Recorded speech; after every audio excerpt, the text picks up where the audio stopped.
Today we've got Tim Anderson here with us, who's going to be sharing how you can add value and credibility to your mentoring and coaching programs through the EMCC accreditation. I'm sure you all know the EMCC is the European Mentoring and Coaching Council. And before I introduce you to Tim, let me just do a quick introduction to myself. I'll just slide. Let's just get these working.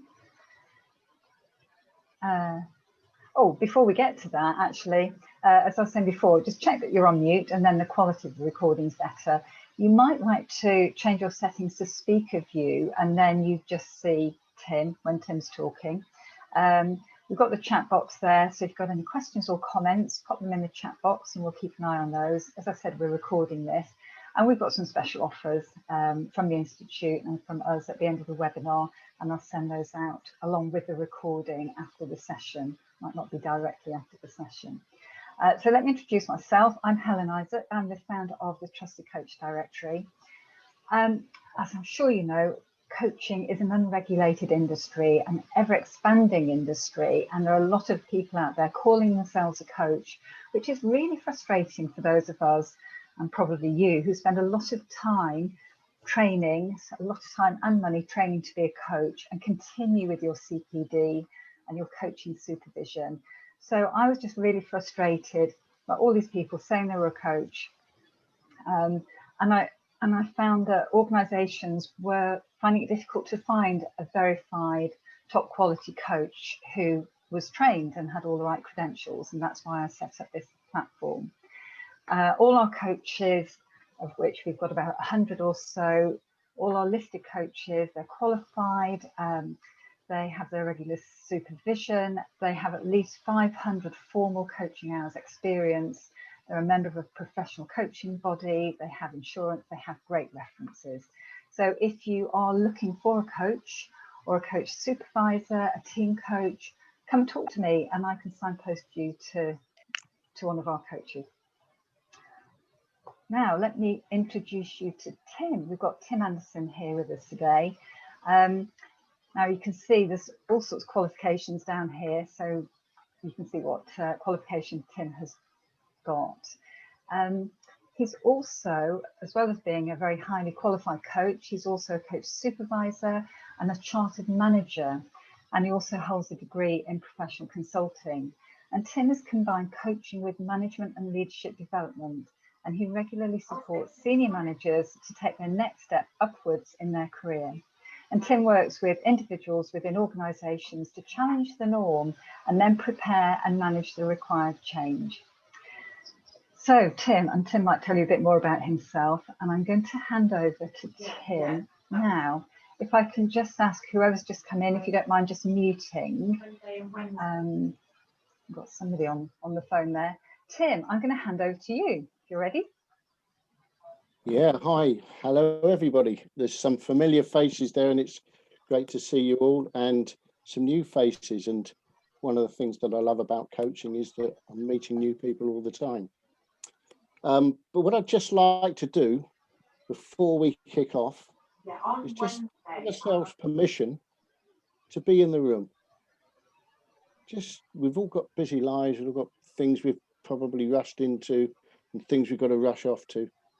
But just for the next sort of 45, 50 minutes, let's give ourselves permission just to be in the room, and we may find a little nugget of something that we can take away and use.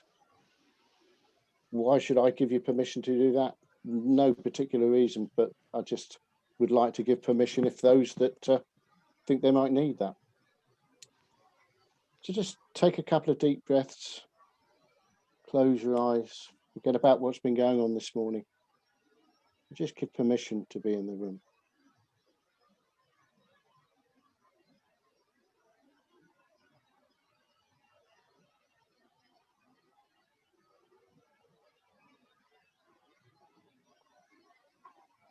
Okay. Look, hi, my name's Tim Anderson. Fantastic introduction, Helen, thank you. And the older I get, the longer the introductions seem to take. But I'd like just to put some context in what I'm going to cover today. Who am I? Why do I coach? who do I coach, and a brief introduction to my journey. Well, I never used to be a coach. In fact, I didn't even know what the word meant. And when I had an opportunity in the late, about 2007, 2008, I exited, sold a business, and it gave me the opportunity to reflect on what I wanted to do, what I felt was going to be the last part of my career. I was just coming up with 50. I'd had an enjoyable career. Some of it had been better than others. But the most enjoyable part of my career up to that date was a period back in the early 90s when I'd spent 2.5, 3 years training some exceptional management consultants. People probably look a little bit like I do now then, but none of them could sell. And I spent a fabulous 2.5, 3 years helping them be able to sell their services as consultants. Now, I mention that because I actually felt, for one of the first times in my life, if I'm honest, that I actually had a purpose, that these were some incredible people that were looking to me, I was 32, 33 at the time, for some guidance, some support. And I'll be honest, I got a buzz out of it. We won an award for our training. It was fabulous. And then the business was sold to a leading training provider. And I found myself the opportunity of going back and doing some consulting myself, which led me into a business where I was back into sales directorship, and looking after about 50 salespeople. They were spread across Western Europe, and I couldn't have been able to manage them really with micromanagement techniques. And it was then that I was sort of trying to provide a service to my own staff that would allow them to take responsibility and actions for themselves. Now, I didn't know that was coaching, but when I started to set my own business up in about 2009, I thought, having sold the IT business, that actually what I'd do is go out and do a bit of training, a bit of development, some support to business owners to help them grow from 5 million to 10 million and successfully sell. And people kept asking if I coached. And I just, I didn't know if I coached. And it was only, I guess, the entrepreneurial spirit in me that thought maybe I'm missing out on a few quid, that I actually went in to find out what coaching was about and realized that's actually how I'd been running my sales teams and my marketing teams for the years leading up to our sale. So at that stage, I studied and trained to be a coach. I didn't know anything really about the EMCC, the ICF or the like, but here I am now, 11 years later, and who do I coach? I'm fortunate enough to be able to coach people getting into first line management, where we're talking perhaps about communication skills, delegation, those sort of things. I'm able to coach mid-managers, those that are taking perhaps team leadership roles for the first time.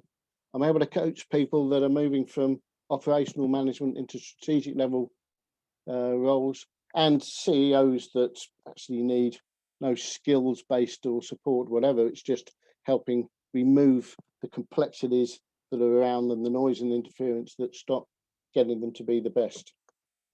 And I truly believe that of all the different styles of support that I've provided to organizations and people over the years of being a consultant, as being a sales director, of being a coach, that coaching is truly the greatest way that I know that I can support my thinking partners to make a change to their lives.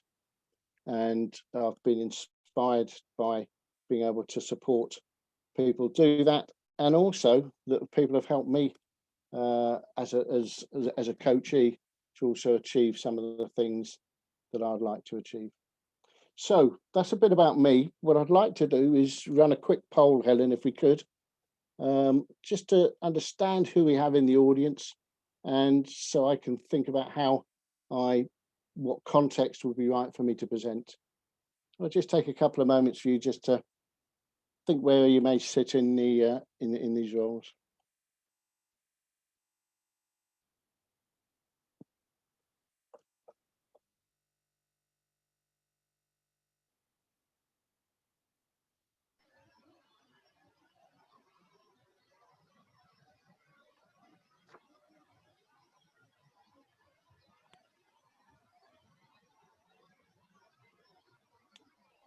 And as we're doing that, I know that we've been asked to put the microphones on mute. So the only way that I can really communicate with each of you is for you to feel free to put comments or questions within the chat box. And what we'll do is invite one or two to come on and share what it is they're placing in there if I ask a particular question as we go through. So it may be that you don't fit in one of these categories. Apologies for that, but please, by all means, put in the chat who you represent and what your interest is today. That was a good point that came up on the chat there. Yeah. I can't see the chat. Oh, I see. In my haste, I've just said to choose one option. But anyway, this will give you a good idea. So I'll just share the results so far, Tim.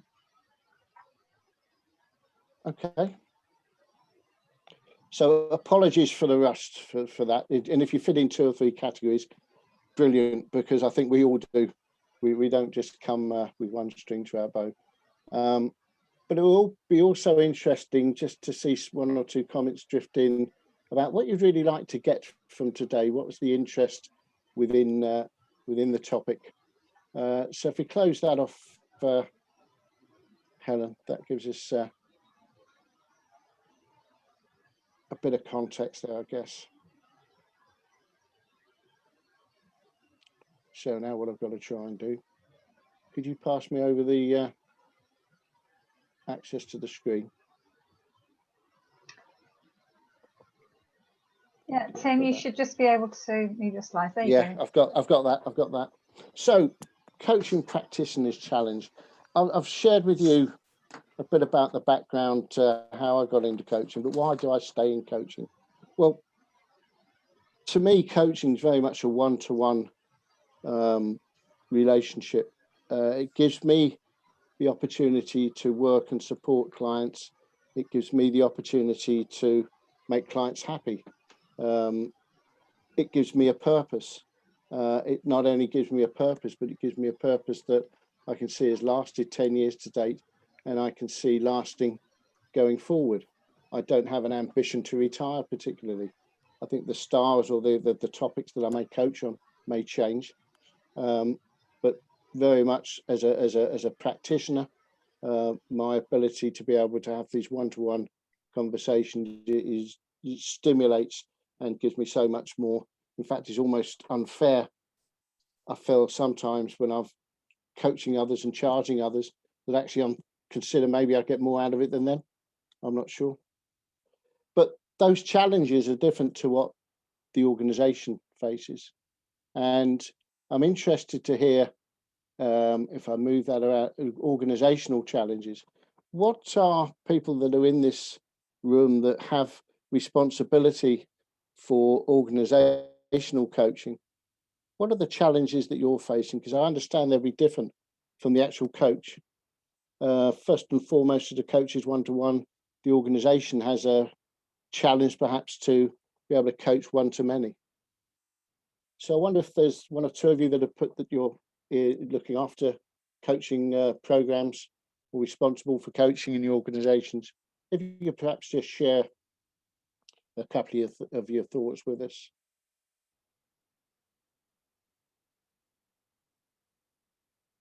What's coming up, Helen?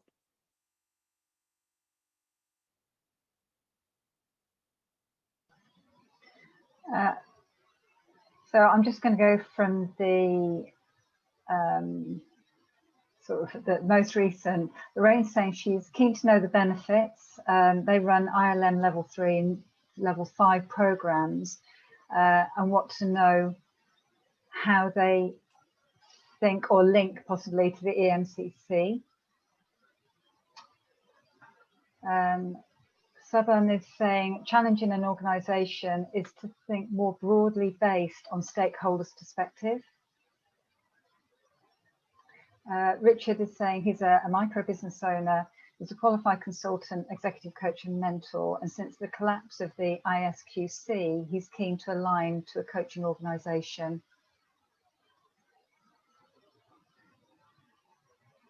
Yeah, so lots of people they're interested in the benefits of the EMCC accreditation. Okay, so we'll certainly look at the EMCC's role. But one of the things that I would stress is that whilst we're looking here at the MCC's credentialing, the ICF, the AOC, they're also professional bodies. I'm accredited with both EMCC and ICF. And I think what I'm saying here today actually fits true for most professional organisations. I'm interested, there was somebody mentioned about the stakeholders. Who was that? Subhan saying challenge in an organisation is to think more broadly based on stakeholders' perspective. Okay, I wonder if you'd be able to come off mute and just give us a little bit more background to that that statement and share with that.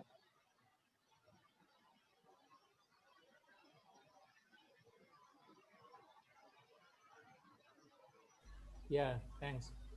Apologies, cannot open the video due to bandwidth challenges. Okay, I do sales coaching, mainly one-on-one, but then at some point try to do as a group coaching. Not. I haven't tried the full organizational coaching, just a group coaching. But then I realized that, especially in this last two years actually since the pandemic, we need to shifting a bit and talking about sales. We are no longer having a place for self-interest salesperson, self-interest sales group, because in this pandemic era, they all talk about the value that you can bring to the society, meaning stakeholders in general, not only your shareholders, not only the one that will benefit from you economically, but also socially. Yeah, I believe that's the way to do in organizational coaching. Okay, I'm not sure if you can for hear that, Tim. Did you hear okay? Yeah, I did hear that. What we're talking about is widening this from the one-to-one and also being perhaps more of responsive to customers and stakeholders. And this is certainly one of the areas that when we do our coaching training, it's very much a one-to-one thing. That's what we're trained to do at the certainly level 5, level 3, even at level 7. It's about the relationship one-to-one. But no doubt people would have been reading in it and digging deeper into this topic, particularly as they come to love coaching and read other authors. And certainly people like Peter Hawkins talk about the requirement now to bring coaching into the 21st century and take a systemic approach. And one of the challenges that I've seen, particularly with coaching programs, is that they really prosper well for a period of time whilst you've got the champion that's at the organization. And as soon as that person leaves, the great work tends to sort of taper down and doesn't get the same momentum. So one of the things that we'll look at today is the IMCP framework, which I'll introduce in a moment, as a way of giving this longevity, but also to consider how do we take it from excellent one-to-one pockets of coaching into how we do business around here. So what are the challenges? There is a brilliant piece written this week. I don't know if from the ILM perspective, they publish a magazine called The Edge. And I was just having to browse through that this weekend, and Kate Cooper, who's the head of research, policy and standards at the Institute of Leadership and Management, writes about accepting ambiguity and how we can make that ambiguity not a fear factor, not fearing change, but actually embrace that and accommodate the fact that if we don't know the answer, there's nothing wrong with that as leaders or as individuals, but actually we can embrace and enjoy the journey. And it's that journey that helps us move to better places. And certainly the sort of work that I do with more senior coaches, with executives, CEOs and the like, it is to try and shift and help them move from thinking they have to know to being able to have transformational conversations where they don't necessarily have to have the answers, and that they can then use their ability, their vulnerability to be able to get the great people they have working around them to help make the moves. But coaching challenges in organizations that I see are trying to take coaching to a wider audience. For years now, coaching's been almost seen the right of the top board, the directors, and possibly because of expense, because of time, etc., they've struggled to take these great techniques, the things they benefit from, out to their wider audience. There's this element also mentioned about the person that's championing the programs leaving, but there's also coaching seems to me to go into this category of learning and development, that as soon as the going gets tough, the budgets get cut. And believe me, the sort of work that I and many of my peer coaches have been doing this year, for example, during the times of the pandemic, there's never been more reason to have coaching. There's never been more benefits to coaching. And yet that's there, the adversity of cutbacks, money being short, etc. So some way, shape or form, it's always been difficult to really show a return on investment or a return on expectation that makes sense to keep the coaching going. So sustaining the coaching initiatives once the main sponsors left, and also showing a return on investment, are certainly two of the things that I hope the award that I'm going to share with you, the ISMCP award, will help to accommodate. There's also the challenge of ensuring the quality of coaching can deliver on corporate initiatives.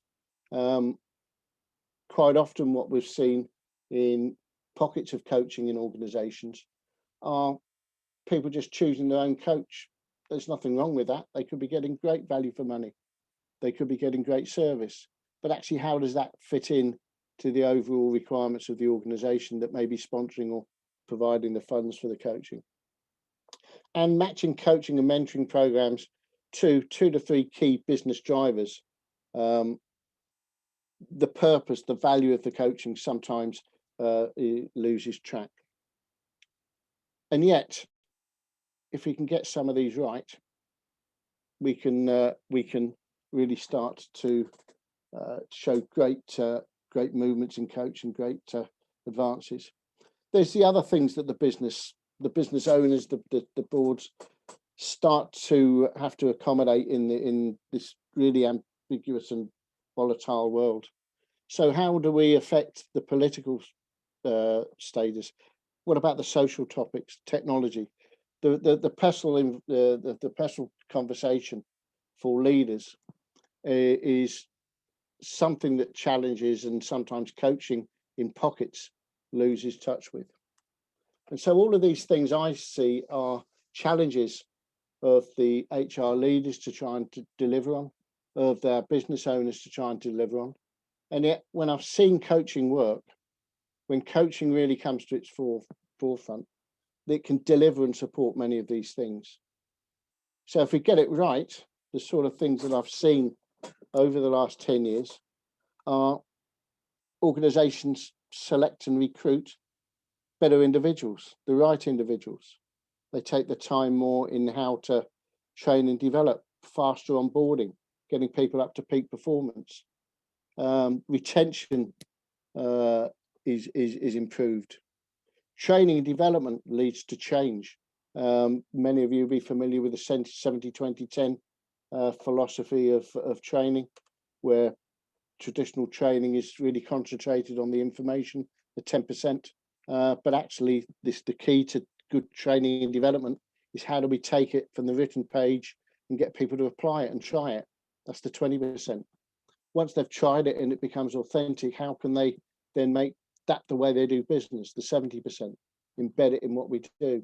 Coaching plays a fantastic role in being able to deliver on that. Team communication and interaction. If we can get communication right within our organizations, we can really see dramatic improvements. And that isn't just with our internal people, our wider stakeholders.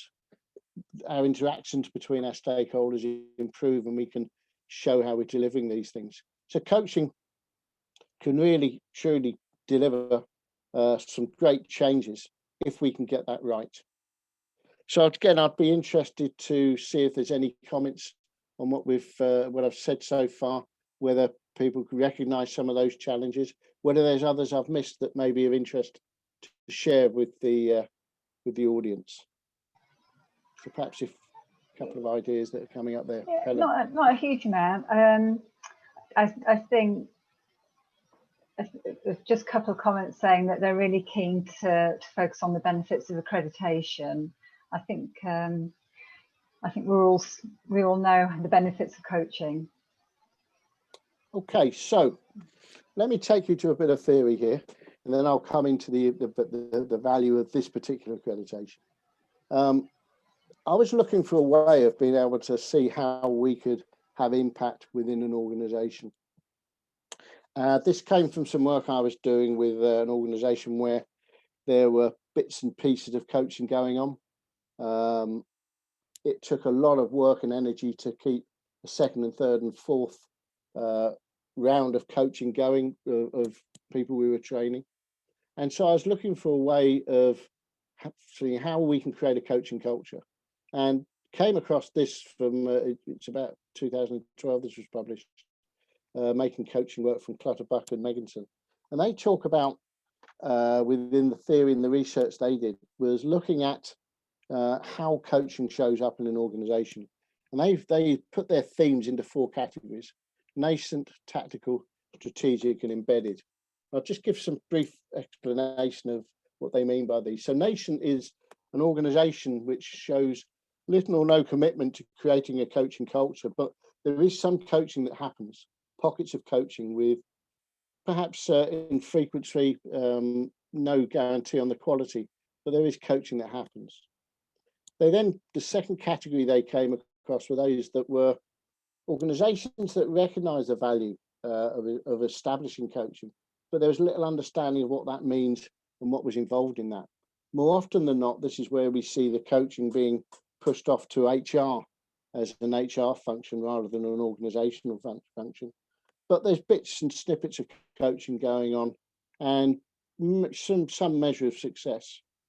Strategic was what they decided to call the next theme, where there is considerable amount of coaching going on. People are educated, people are trained, there's competences applied to the coaching that's going on, and there's confidence in the way that the coaches within the organisation are providing coaching.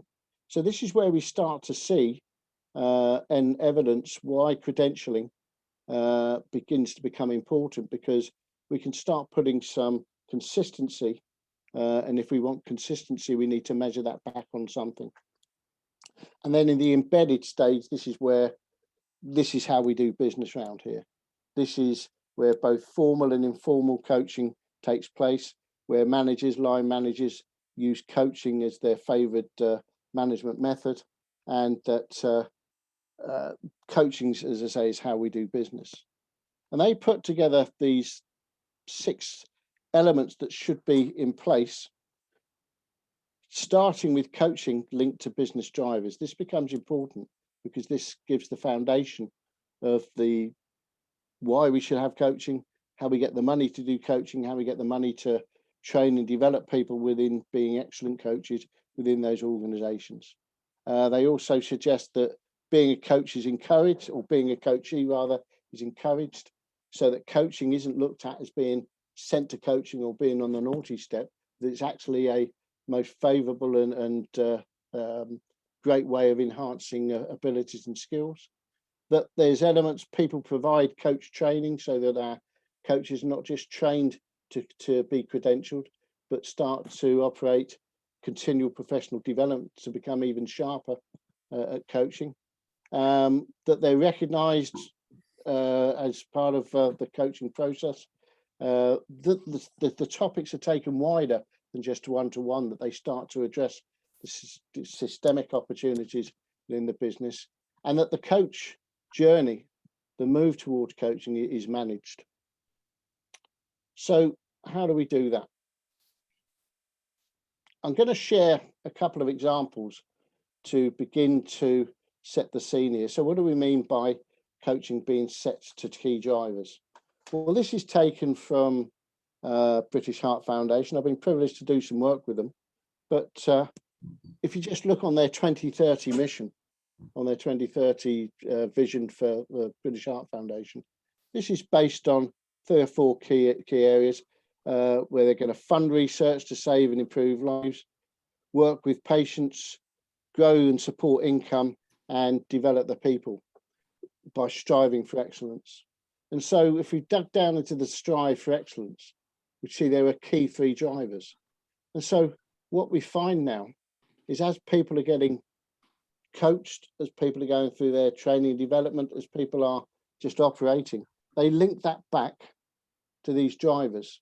Now, this is important because it helps start giving us measurement and ability to measure the effectiveness of the coaching, either by a pound or a dollar sign back in as good value, but also about the expectations that people would expect to gain from coaching. This starts giving it some oomph in the boardroom. There's another one I'd like to share. This is an example from Teenage Cancer Trust, where they suggest there's and publish, again, values and behaviours, and these are in being determined, united, spirited and kind. And if you dig down into their documents, their public documents, how does United stand out? And it gives some key drivers here of what they do when they do the best work, when they can't perform, and how they're going to lead. And most of the coaching that I do with British Heart Foundation, with Teenage Cancer Trust, brings it back to how do we measure? And if we can't measure on one of these items here, as an example, the chances are that it's not going to go, you're not going to get ticked off for coaching. So these are great ways of being able to start to evidence that coaching is meeting key drivers. And if we don't necessarily take the opportunity to link this back, it's very easy for it to get chopped at the first opportunity because it's costing too much money. So those are key drivers. So I'd like now to extend that now in looking at how we go about the other 5 or 6 items that Megson and Clutterbuck suggested. And to do that, I'm going to dig now into accreditation. And in particular, I'm going to look at the EMCC. The EMCC is one of 3 or 4 global organizations that are there to try and support and improve. Jamila, are you Hello? there? Is there any chance we can silence that, Helen? Thank you. So the EMCC is one of a number of organizations that are globally available to join, be involved in, that are enhancing the reputation, or trying to enhance the reputation of coaching as an industry, as a vocation. And the purpose of the EMCC is really to provide that by doing research. They spend a lot of money and effort onto research. They look at the quality, and they also provide accreditation to drive the quality that responds to the research. The ICF are in existence for a very similar purpose, and they also provide research, quality and accreditation. So this concept isn't exclusive to the EMCC, but it's part of a global movement to try and improve the effectiveness of coaching. And how that shows up for the EMCC in accreditation is a number of accreditation routes that have been developed.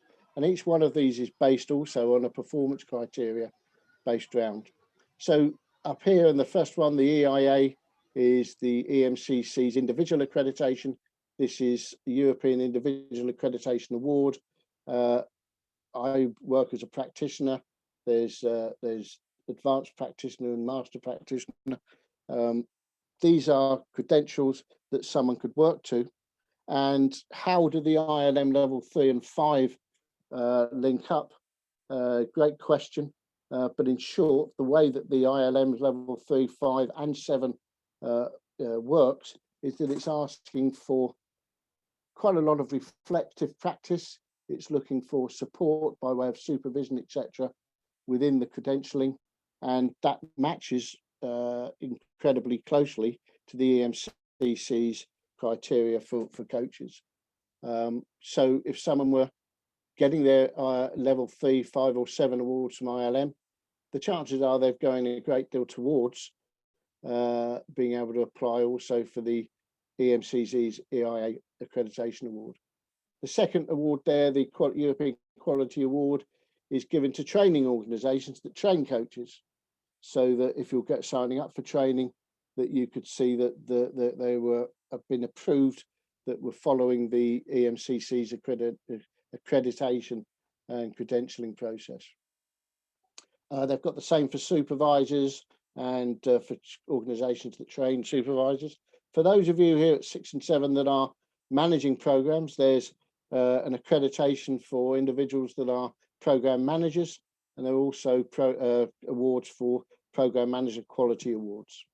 But the one we're going to look at now is the ISMCP, which is an international standard for mentoring and coaching programs. So if you think about an award, it's a badge, it's something to be able to show outside the organization that your programs, your mentoring and coaching programs, are following a structure that meet certain criteria. So what are they? So the ISMCP award is based on 6 key functions. One is developing clarity of purpose. The second is stakeholder training and briefing. The third is around a process for selection and matching. We'll dig a bit more into that. Is looking at the process for measuring and review. So this starts to get into the quality assurance and giving the return on investment, return on expectation. There's the ethical and the standards that we'd expect. And then there's a process underneath this where there's administration and support for the entire program. And the way that we work, one of my roles within the EMCC as a volunteer is as an assessor to this criteria. And the way that this works is that an organization will look at the criteria. If you're interested, drop me an email afterwards and I can send you the entire criteria for this. We'll dive into it in a moment. But we then ask and get evidence, ask them to submit evidence of how they're actually meeting this criteria, and then make a judgment with that. And so my role as a consultant is to help people understand that. Eventually as an assessor, which may not necessarily be with the same organisation that I've consulted with, to assess their application, and from time to time to make sure this is a fair assessment, I also act as a verifier to verify the assessment that other assessors within the EMCC are giving. So this is quite a robust process, but what it leads to is an ISMCP award that the organisation can lay claim to. So what do we mean by clarity of purpose? Well, it starts again with the strategic drivers. So it's looking at what the objectives of the program are. Are they clearly defined? Do people know what it is that that particular mentoring or coaching program that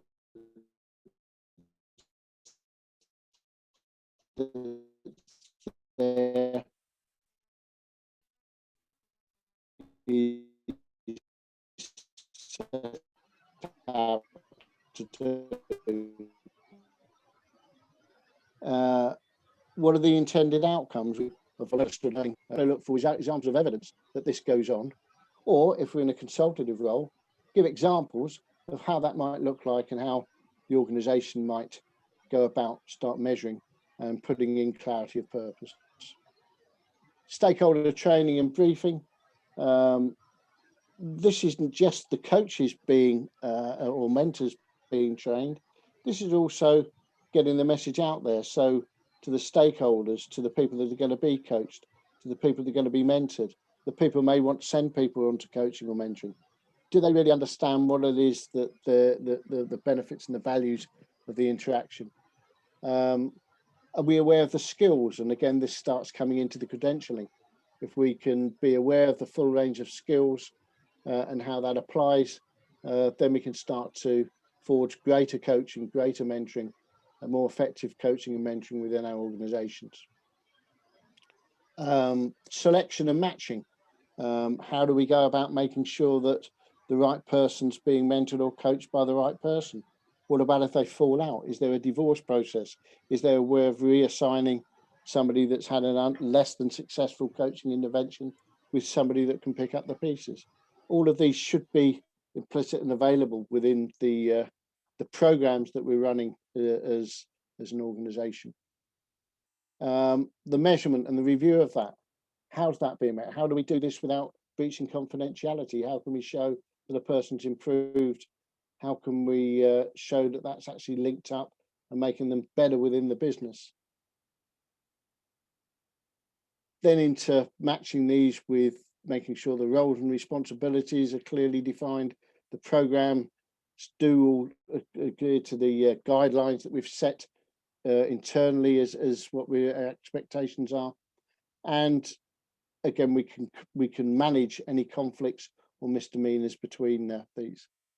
And the administration and support, is this being properly funded? Is this being given proper exposure to the board and into senior HR to make sure it's funded and can continue to expand and grow and be fit for purpose? And so the way that we, as I say, go about doing that is to assess, and our role within the EMCC as volunteers is to be able to go out to organisations to help support them to see where they are, maybe do an audit and evaluation, measure where they are, give them an action list of what they might need to do to make improvements, and then eventually over a period of time on this journey lead up to an assessment. And that assessment is then based on, there's no failure. There may be an area where needs still to work on, but then when we do come up to an award, it's measured on a bronze, silver and gold approach so that people can work towards this over a period of time, and then if they've achieved a certain status, continue to improve with a continuous improvement process to get even better at coaching and mentoring. And we've had some fabulous organisations. If you go onto the EMCC website, you'll be able to see a list of the organisations that have already achieved this, and also ones that are in the process of working towards. I've got a few questions, Tim. Sorry to interrupt you. Yep. I just wondered if we could ask you a few questions. Because I was trying to whisk through that to try and get to the most people's requirements, but that's my presentation finished. I'd love to take questions if I could. Okay, great. Sorry, I stopped you there. Richard has made a comment here saying, you mentioned how the EMCC appeals to coaches, mentors and supervisors, although you're also a consultant. If you cannot guarantee that you'll be coaching more than mentoring, would you still recommend the EMCC? Could you, is the thing there that you'll be doing more mentoring than coaching, or could you repeat the question? I would. Or maybe you'd like to jump on and just ask the question. Yeah, Richard, you. Just my. Thank you very much. So, like you, I'm probably don't have your anywhere near your experience and qualifications, but I'm a qualified consultant, coach, and mentor. And if I can't guarantee that my customers are going to be looking for coaching or mentoring, would you still recommend the EMCC? I would recommend, from the point of view of aligning to an organisation that can support you from a professional point of view. There are a number. I've just mentioned the EMCC. I've seen a couple of examples. Christine Nicholson and I are also within another organisation which looked at mentoring particularly. I said also with the ICF. What it enables me to do is align myself with other professionals, because this can be quite a lonely place as a practitioner. And do we always know we're doing the right thing? Have we always got the resources? So purely just by associating with other professionals that are doing a similar thing to us, and by the way, there's so many different definitions of what coaching or mentoring might be, and a lot of it's down to you as the practitioner of how you're delivering your service. but why not just involve in other professional bodies just to get that feedback and interaction? Thank you. Thanks, Richard. Yeah, thanks, Richard. Question from Nikki here saying, what's the benefit of EMCC ISMP for our ILM, God, lots of acronyms here, for our ILM CNM qualifications rather than the ICF route? I don't know if you can see that question.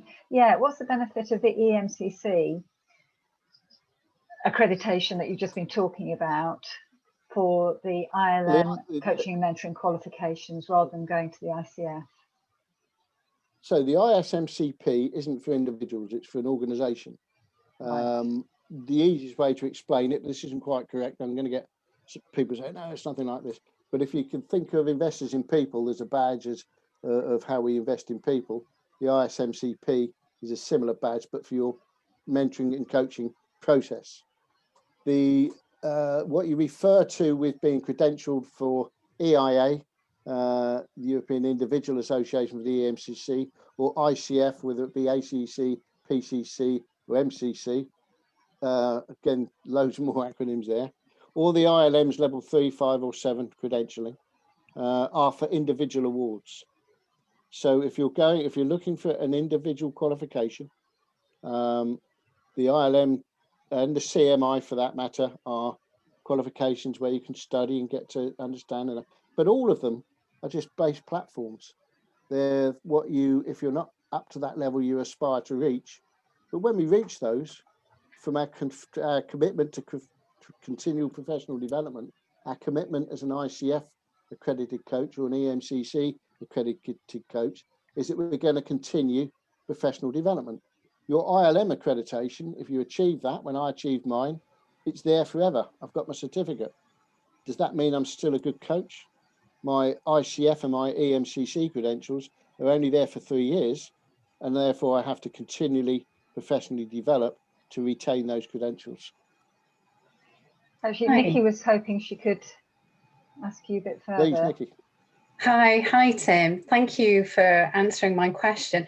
We're actually an ILM approved centre, so it wasn't so much about people doing the ILM coaching and mentoring qualifications as individuals, but if as a centre, an ILM approved centre operating and delivering the coaching and mentoring qualifications, it seems to me there's a couple of choices. What you've outlined with the EMCC and going down that route with the ISMP, lots of acronyms, or going down, another option would be the ICF route and getting our programs accredited with them. So my question was really about what's the additional benefit of going down the EMCC route of accrediting our programs rather than the ICF route? I think it's just a personal preference. Both of those, if you took both routes and getting your training accredited with them, you can then take advantage of APL to a certain extent, and then your students would be able to have a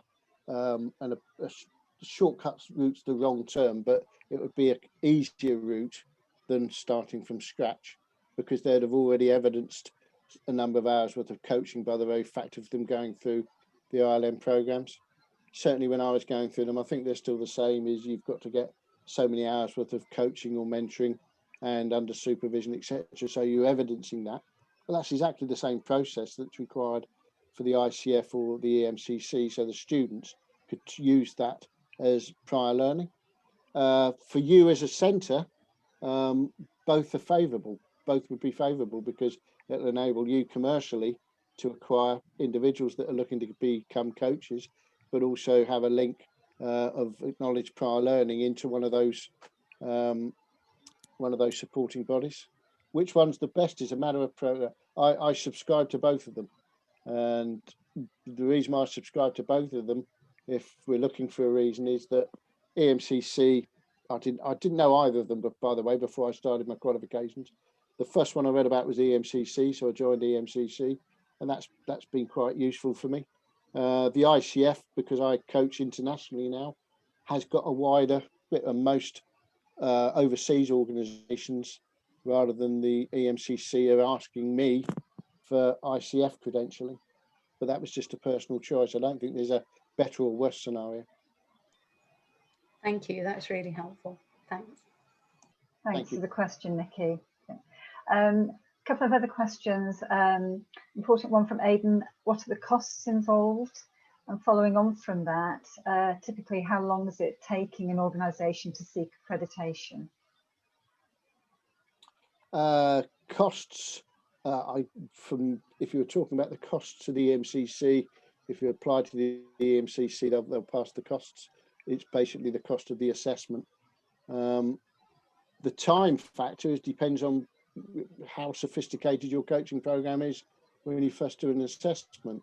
Again, if you reach out to me, I'll be able to share the accreditation pack, which will also give you a self auditing set of questions in there, and you could self audit and see where the gaps are, and then be able to see what resource you'd need to apply to getting credentialed. So I didn't quite get the cost. How does that work? Well, the cost, there is an application cost and an assessment cost that's paid to the EMCC if we're talking about the ISMCP award. In order to understand the full cost to you as an organisation,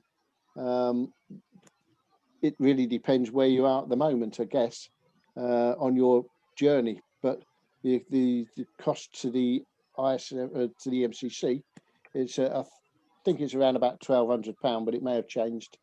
But that's for the assessment. Okay, thanks, Tim. Any other questions? Feel free to unmute if you'd like to ask Tim a question directly. Well, we've only got a few minutes left, haven't we?